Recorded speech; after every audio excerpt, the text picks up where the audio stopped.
ನಮಸ್ಕಾರ ಸ್ನೇಹಿತರೆ. ಇಂದು ನಾವು ಬಳಸುವ ಎಕ್ಸ್ರೇ ಲಕ್ಷಾಂತರ ಜನರ ಜೀವ ಉಳಿಸುತ್ತಿದೆ. ಆದರೆ ಇದನ್ನು ಯಾರು ಕಂಡುಹಿಡಿದರು? ಅದಕ್ಕಿಂತ ದೊಡ್ಡ ಪ್ರಶ್ನೆ, ಅದನ್ನು ಹುಡುಕಲು ಪ್ರಯತ್ನಿಸುತ್ತಿದ್ರಾ ಅಥವಾ ಆಕಸ್ಮಿಕವಾಗಿ ಕಂಡುಹಿಡಿದ್ರಾ? ಇದು 1895ರ ಕತೆ. ಜರ್ಮನಿಯ ಒಬ್ಬ ವಿಜ್ಞಾನಿ ತಮ್ಮ ಪ್ರಯೋಗಾಲಯದಲ್ಲಿ ಕ್ಯಾಥೋಡ್ ರೇಸ್ ಬಗ್ಗೆ ಸಂಶೋಧನೆ ಮಾಡುತ್ತಿದ್ದರು. ಅವರು ಒಂದು ವಿಶೇಷ ಗಾಜಿನ ಕೊಳವೆಯಲ್ಲಿ ವಿದ್ಯುತ್ ಹರಿಸುತ್ತಿದ್ದರು. ಪ್ರಯೋಗ ಮಾಡುವಾಗ ಆ ಕೊಳವೆಯನ್ನು ಕಪ್ಪು ಕಾಗದದಿಂದ ಸಂಪೂರ್ಣವಾಗಿ ಮುಚ್ಚಿದ್ದರು. ಹೀಗಾಗಿ ಯಾವ ಬೆಳಕು ಹೊರಗಡೆ ಬರಬಾರದು. ಆದರೆ ಹಠತ್ತನೆ ಕೊಠಡಿಯ ಇನ್ನೊಂದು ಮೂಲೆಯಲ್ಲಿ ಇಟ್ಟಿದ್ದ ಒಂದು ಪರದೆ ಸ್ವಲ್ಪ ಹೊಳೆಯಲು ಶುರು ಮಾಡಿತು. ರೋಂಟ್ಗನ್ ಅವರಿಗೆ ಅಚ್ಚರಿಯಾಯಿತು. ಬೆಳಕು ಹೊರಗೆ ಬರ್ತಿಲ್ಲ, ಹಾಗಿದ್ರೆ ಆ ಪರದೆ ಯಾಕೆ ಹೊಳೆಯುತ್ತಿದೆ? ಅವರು ಮಧ್ಯದಲ್ಲಿ ಪುಸ್ತಕ ಇಟ್ಟರು, ಪರದೆ ಇನ್ನೂ ಹೊಳೆಯುತ್ತಿತ್ತು. ಮರದ ತುಂಡು ಇಟ್ಟರು, ಇನ್ನೂ ಹೊಳೆಯುತ್ತಿತ್ತು. ಕೊನೆಗೆ ತಮ್ಮ ಕೈಯನ್ನು ಆ ಕಿರಣಗಳ ಮುಂದೆ ಇಟ್ಟರು. ಆ ಕ್ಷಣ ಅವರಿಗೆ ತಮ್ಮ ಕೈಯೊಳಗಿನ ಮೂಳೆಗಳು ಕಾಣಿಸಿದವು. ಅವರಿಗೆ ಇದು ಯಾವ ಕಿರಣ ಎಂದು ಗೊತ್ತಿರಲಿಲ್ಲ. ಆದ್ದರಿಂದ ಅದಕ್ಕೆ ಎಕ್ಸ್ರೇ ಎಂದು ಹೆಸರಿಟ್ಟರು. ಎಕ್ಸ್ ಅಂದರೆ ಇನ್ನೂ ತಿಳಿಯದದ್ದು. ಕೆಲವೇ ವಾರಗಳ ನಂತರ ಅವರು ತಮ್ಮ ಪತ್ನಿಯ ಕೈಯ ಮೊದಲ ಎಕ್ಸ್ರೇ ಚಿತ್ರವನ್ನು ತೆಗೆದರು. ಅದರಲ್ಲಿದ್ದ ಮೂಳೆಗಳು ಮತ್ತು ಮದುವೆಯ ಉಂಗುರ ಸ್ಪಷ್ಟವಾಗಿ ಕಾಣುತ್ತಿತ್ತು. ಆ ಚಿತ್ರ ವೈದ್ಯಕೀಯ ಇತಿಹಾಸವನ್ನೇ ಬದಲಾಯಿಸಿತು.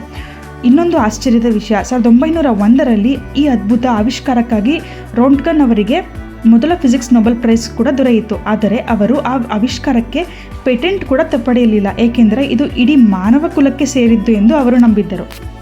ಮೊದಲಿನ ಕಾಲದಲ್ಲಿ ಎಕ್ಸ್ರೇ ತೆಗೆದ ನಂತರ ಒಂದು ಫಿಲಂ ಬಳಸುತ್ತಿದ್ದರು. ಕ್ಯಾಮ್ರಾದ ಫಿಲಂ ರೀತಿಯೇ ಆ ಫಿಲಮನ್ನು ರಾಸಾಯನಿಕ ದ್ರಾವಣದಲ್ಲಿ ತೊಳೆಯಬೇಕಿತ್ತು, ಒಣಗಬೇಕು, ಆಮೇಲೆ ಮಾತ್ರ ಚಿತ್ರ ಕಾಣುತ್ತಿತ್ತು. ಅದಕ್ಕೆ ಹಲವಾರು ನಿಮಿಷಗಳು ಬೇಕಾಗಿತ್ತು. ಆದರೆ ಇಂದಿನ ಡಿಜಿಟಲ್ ಎಕ್ಸ್ರೇ ಫಿಲಂ ಬಳಸುವುದೇ ಇಲ್ಲ. ಎಕ್ಸ್ರೇ ದೇಹದ ಮೂಲಕ ಹಾದು ಹೋದ ನಂತರ ಅದು ಒಂದು ಡಿಜಿಟಲ್ ಡಿಟೆಕ್ಟರ್ ಮೇಲೆ ಬೀಳುತ್ತದೆ. ಆ ಡಿಟೆಕ್ಟರ್ ಎಕ್ಸ್ರೇಯನ್ನು ವಿದ್ಯುತ್ ಸಂಕೇತಗಳಾಗಿ ಅಂದರೆ ಎಲೆಕ್ಟ್ರಿಕ್ ಸಿಗ್ನಲ್ಸ್ ಆಗಿ ಬಳಸುತ್ತದೆ. ನಂತರ ಕಂಪ್ಯೂಟರ್ ಆ ಸಿಗ್ನಲ್ಸ್ ಅನ್ನು ಕ್ಷಣದಲ್ಲಿ ಚಿತ್ರವಾಗಿ ತಯಾರಿಸುತ್ತದೆ. ಅದಕ್ಕಾಗಿಯೇ ಡಾಕ್ಟರ್ ಕೆಲವೇ ಸೆಕೆಂಡ್ಗಳಲ್ಲಿ ಎಕ್ಸ್ರೇ ನೋಡಬಹುದು. ಒಂದು ಆಶ್ಚರ್ಯದ ವಿಷಯ, ಇಂದಿನ ಡಿಜಿಟಲ್ ಎಕ್ಸ್ರೇ ಚಿತ್ರವನ್ನು ದೊಡ್ಡದಾಗಿಯೂ ಚಿಕ್ಕದಾಗಿಯೂ ಝೂಮ್ ಮಾಡಬಹುದು. ಬ್ರೈಟ್ನೆಸ್, ಕಾಂಟ್ರಾಸ್ಟ್ ಎಲ್ಲವನ್ನೂ ಬದಲಾಯಿಸಬಹುದು. ಫಿಲಂ ಎಕ್ಸ್ರೇನಲ್ಲಿ ಇದು ಸಾಧ್ಯವೇ ಇರಲಿಲ್ಲ. ಇನ್ನೊಂದು ದೊಡ್ಡ ಲಾಭ, ಡಿಜಿಟಲ್ ಎಕ್ಸ್ರೇ ಫಿಲಂ ಬಳಸುವುದಿಲ್ಲ. ಆದ್ದರಿಂದ ರಾಸಾಯನಿಕ ತ್ಯಾಜ್ಯವೂ ಇಲ್ಲ. ಚಿತ್ರ ನೇರವಾಗಿ ಆಸ್ಪತ್ರೆಯ ಕಂಪ್ಯೂಟರ್ನಲ್ಲಿ ಸಂಗ್ರಹವಾಗುತ್ತದೆ. ಉಸಿರಾಡುವಾಗ ಶ್ವಾಸಕೋಶ ಮೇಲೆ ಕೆಳಗಡೆ ಚಲಿಸುತ್ತಿರುತ್ತದೆ. ಹೃದಯವು ಸ್ವಲ್ಪ ಸ್ಥಾನ ಬದಲಾಯಿಸುತ್ತದೆ. ಆ ಸಮಯದಲ್ಲಿ ಎಕ್ಸ್ರೇ ತೆಗೆದರೆ ಚಿತ್ರ ಸ್ವಲ್ಪ ಅಸ್ಪಷ್ಟವಾಗಬಹುದು. ಅದಕ್ಕಾಗಿಯೇ ಡಾಕ್ಟರ್ ಕೆಲವು ಸೆಕೆಂಡ್ಗಳು ಉಸಿರು ಹಿಡಿಯಿರಿ ಎಂದು ಹೇಳುತ್ತಾರೆ. ಆ ಕ್ಷಣದಲ್ಲಿ ಶ್ವಾಸಕೋಶ ಸ್ಥಿರವಾಗಿರುತ್ತದೆ. ಆದ್ದರಿಂದ ಚಿತ್ರ ಎಷ್ಟು ಸ್ಪಷ್ಟವಾಗಿ ಬರುತ್ತದೆ. ಇನ್ನೊಂದು ಕಾರಣ, ದೀರ್ಘ ಉಸಿರು ತೆಗೆದುಕೊಂಡಾಗ ಶ್ವಾಸಕೋಶ ಚೆನ್ನಾಗಿ ವಿಸ್ತಾರವಾಗುತ್ತದೆ. ಹೀಗಾಗಿ ಡಾಕ್ಟರ್ಗೆ ಒಳಗಿನ ಭಾಗಗಳು ಇನ್ನೂ ಸ್ಪಷ್ಟವಾಗಿ ಕಾಣುತ್ತದೆ. ಚೆಸ್ಟ್ ಎಕ್ಸ್ರೇ ತೆಗೆದುಕೊಳ್ಳಲು ನಿಜವಾಗಲೂ 1 ಸೆಕೆಂಡ್ಗಿಂತಲೂ ಕಡಿಮೆ ಸಮಯ ಸಾಕು. ಇನ್ನೊಂದು ಪ್ರಶ್ನೆ, ಒಂದು ಎಕ್ಸ್ರೇ ಸಾಕಾದರೆ ಸಿಟಿ ಸ್ಕ್ಯಾನ್ ಯಾಕೆ ಬೇಕು? ಇವೆರಡು ಒಂದೇ ಕೆಲಸ ಮಾಡುತ್ತಾ?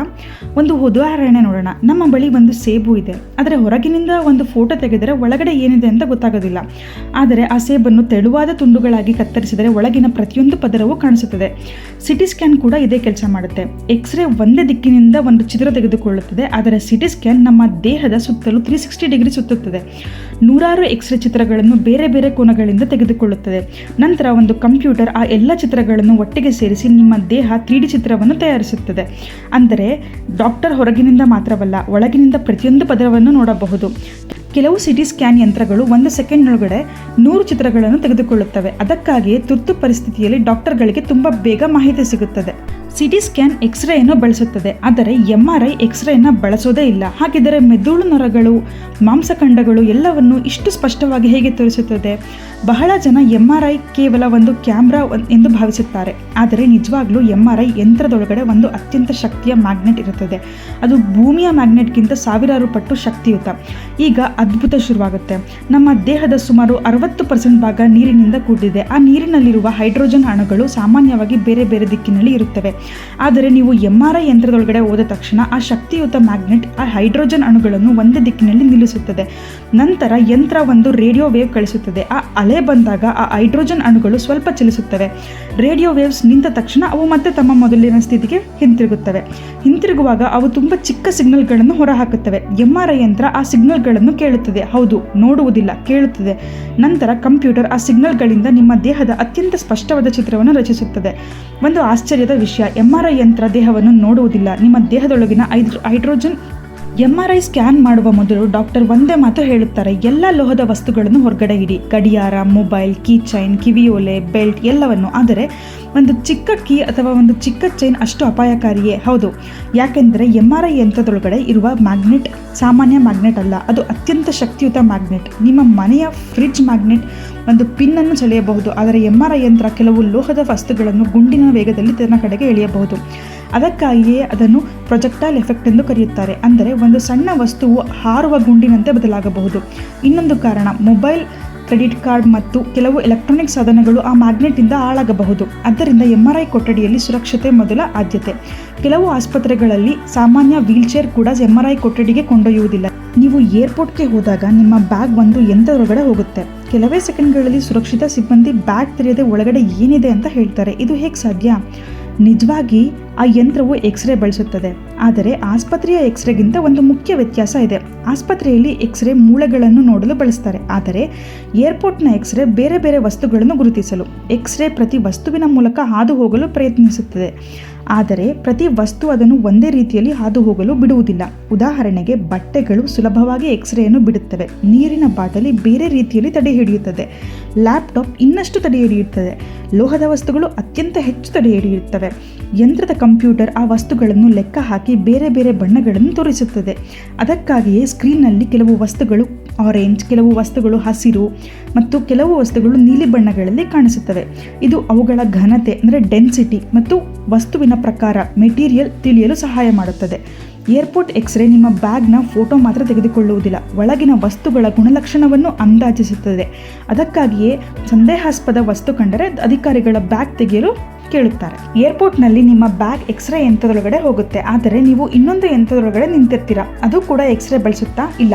ಬಹಳ ಜನ ಆ ಬಾಡಿ ಸ್ಕ್ಯಾನರ್ ಎಕ್ಸ್ರೇ ಬಳಸುತ್ತದೆ ಎಂದು ಭಾವಿಸುತ್ತಾರೆ, ಆದರೆ ಹೆಚ್ಚಿನ ಆಧುನಿಕ ಏರ್ಪೋರ್ಟ್ಗಳಲ್ಲಿ ಎಕ್ಸ್ರೇ ಅಲ್ಲ, ಮಿಲಿಮೀಟರ್ ವೇವ್ಸ್ ಬಳಸುತ್ತಾರೆ. ಆ ಮಿಲಿಮೀಟರ್ ವೇವ್ಸ್ ತುಂಬ ಕಡಿಮೆಯ ಶಕ್ತಿಯ ರೇಡಿಯೋ ಅಲೆಗಳು. ಅವು ನಿಮ್ಮ ದೇಹಕ್ಕೆ ಹಾನಿ ಮಾಡುವುದಿಲ್ಲ. ನೀವು ಯಂತ್ರದೊಳಗಡೆ ನಿಂತಾಗ ಆ ಅಲೆಗಳು ನಿಮ್ಮ ದೇಹಕ್ಕೆ ತಾಗಿ ಮತ್ತೆ ಹಿಂತಿರುಗುತ್ತವೆ. ಯಂತ್ರ ಆ ಹಿಂತಿರುಗಿದ ಅಲೆಗಳನ್ನು ವಿಶ್ಲೇಷಿಸಿ ಯಾವುದಾದರೂ ಅಸಾಮಾನ್ಯ ವಸ್ತು ಇದೆಯಾ ಎಂದು ನೋಡುತ್ತದೆ. ಆದರೆ ಒಂದು ಮುಖ್ಯ ವಿಷಯ, ಹಿಂದಿನ ಬಾಡಿ ಸ್ಕ್ಯಾನರ್ ನಮ್ಮ ದೇಹದ ನಿಜವಾದ ಚಿತ್ರವನ್ನು ಸೆಕ್ಯೂರಿಟಿ ಸಿಬ್ಬಂದಿಗೆ ತೋರಿಸುವುದಿಲ್ಲ. ಅದರ ಬದಲು ಒಂದು ಸರಳ ಮಾನವನ ಆಕೃತಿ ಅಂದರೆ ಜನರಿಕ್ ಹ್ಯೂಮನ್ ಫಿಗರ್ ಅನ್ನು ಕಾಣಿಸುತ್ತದೆ. ಯಾವ ಭಾಗದಲ್ಲಿ ಸಂದೇಹಾಸ್ಪದ ವಸ್ತು ಇದೆಯೋ ಆ ಭಾಗವನ್ನು ಮಾತ್ರ ಹೈಲೈಟ್ ಮಾಡುತ್ತದೆ. ಇಲ್ಲಿಯವರೆಗೆ ನಾವು ಎಕ್ಸ್ರೇ, ಸಿಟಿ ಸ್ಕ್ಯಾನ್, MRI ಇವೆಲ್ಲದರ ಬಗ್ಗೆ ತಿಳಿದುಕೊಂಡ್ವಿ. ಆದರೆ ಒಂದು ಪ್ರಶ್ನೆ, ಒಂದೇ ಯಂತ್ರ ಎಲ್ಲವನ್ನೂ ನೋಡಲು ಸಾಧ್ಯವಿಲ್ಲವೇ? ಡಾಕ್ಟರ್ ಯಾಕೆ ಬೇರೆ ಬೇರೆ ಸ್ಕ್ಯಾನ್ಗಳನ್ನು ಆಯ್ಕೆ ಮಾಡುತ್ತಾರೆ? ಒಂದು ಉದಾಹರಣೆ ನೋಡೋಣ. ನಿಮ್ಮ ಮನೆಯಲ್ಲಿ ಒಂದು ಟಾರ್ಚ್ ಇದೆ, ಒಂದು ಮೈಕ್ರೋಸ್ಕೋಪ್ ಇದೆ, ಮತ್ತೊಂದು ಬೈನಾಕ್ಯುಲರ್ ಇದೆ. ಮೂರು ನೋಡಲು ಬಳಸುವ ಸಾಧನೆಗಳೇ, ಆದರೆ ಮೂರು ಒಂದೇ ಕೆಲಸ ಮಾಡುವುದಿಲ್ಲ. ಹಾಗೆಯೇ ವೈದ್ಯಕೀಯದಲ್ಲೂ ಪ್ರತಿಯೊಂದು ಯಂತ್ರಕ್ಕೂ ತನ್ನದೇ ವಿಶೇಷವಿದೆ. ಎಕ್ಸ್ರೇ ಮೂಳೆಗಳನ್ನು ಬೇಗ ನೋಡಲು, ಸಿಟಿ ಸ್ಕ್ಯಾನ್ ಅಪಘಾತ, ರಕ್ತಸ್ರಾವ, ಒಳಗಿನ ಗಾಯ ಬೇಗ ಪತ್ತೆ ಹಚ್ಚಲು, MRI ಮೆದುಳು, ನರಗಳು, ಮಾಂಸಖಂಡಗಳಲ್ಲಿ ಅತ್ಯಂತ ಸ್ಪಷ್ಟವಾಗಿ ನೋಡಲು, ಅಲ್ಟ್ರಾಸೌಂಡ್ ಗರ್ಭದಲ್ಲಿರುವ ಮಗು, ಹೃದಯದ ಚಲನೆ ಮತ್ತು ಚಲಿಸುವ ಅಂಗಗಳನ್ನು ನೋಡಲು. ಅಂದರೆ ಡಾಕ್ಟರ್ ಯಾವ ಯಂತ್ರ ಸಿಕ್ಕುತ್ತೋ ಅದನ್ನೇ ಬಳಸುವುದಿಲ್ಲ. ಯಾವ ಪ್ರಶ್ನೆಗೆ ಯಾವ ಯಂತ್ರ ಸರಿಯಾದ ಉತ್ತರ ಕೊಡುತ್ತದೆಯೋ ಅದನ್ನೇ ಆಯ್ಕೆ ಮಾಡುತ್ತಾರೆ. ಕೆಲವೊಮ್ಮೆ ಒಬ್ಬ ರೋಗಿಗೆ ಎಕ್ಸ್ರೇ, ಸಿಟಿ ಸ್ಕ್ಯಾನ್ ಮತ್ತು MRI ಮೂರನ್ನೂ ಮಾಡುತ್ತಾರೆ, ಏಕೆಂದರೆ ಪ್ರತಿಯೊಂದು ದೇಹದ ಬಗ್ಗೆ ಬೇರೆ ಬೇರೆ ಮಾಹಿತಿಯನ್ನು ಕೊಡುತ್ತದೆ. ಒಂದೇ ಉತ್ತರ ಪ್ರತಿಯೊಂದು ಸಮಸ್ಯೆಗೆ ಸಾಕಾಗುವುದಿಲ್ಲ. ಜೀವನದಲ್ಲೂ ಸರಿಯಾದ ಪ್ರಶ್ನೆಗೆ ಸರಿಯಾದ ಸಾಧನ, ಸರಿಯಾದ ದೃಷ್ಟಿಕೋನ ಅಗತ್ಯ. ಒಂದು ಕಾಲದಲ್ಲಿ ಒಂದು ಮೂಳೆ ಮುರಿದಿದೆಯಾ ಅಂತ ತಿಳಿಯಲು ಡಾಕ್ಟರ್ಗಳು ಊಹಿಸಬೇಕಾಗಿತ್ತು. ಇಂದು ವಿಜ್ಞಾನ ನಮ್ಮ ದೇಹದೊಳಗಡೆ ನೋಡಲು ಮಾತ್ರವಲ್ಲ, ಜೀವ ಉಳಿಸಲು ಸಹಾಯ ಮಾಡುತ್ತಿವೆ. ಇದು ಮ್ಯಾಜಿಕ್ ಅಲ್ಲ, ಮಾನವನ ಕುತೂಹಲ ಮತ್ತು ಸಾವಿರಾರು ವಿಜ್ಞಾನಿಗಳ ಪರಿಶ್ರಮದ ಫಲ. ಕುತೂಹಲ ಇರಲಿ, ಕಲಿಕೆ ಮುಂದುವರಿಯಲಿ. ಧನ್ಯವಾದಗಳು. ನಮಸ್ಕಾರ.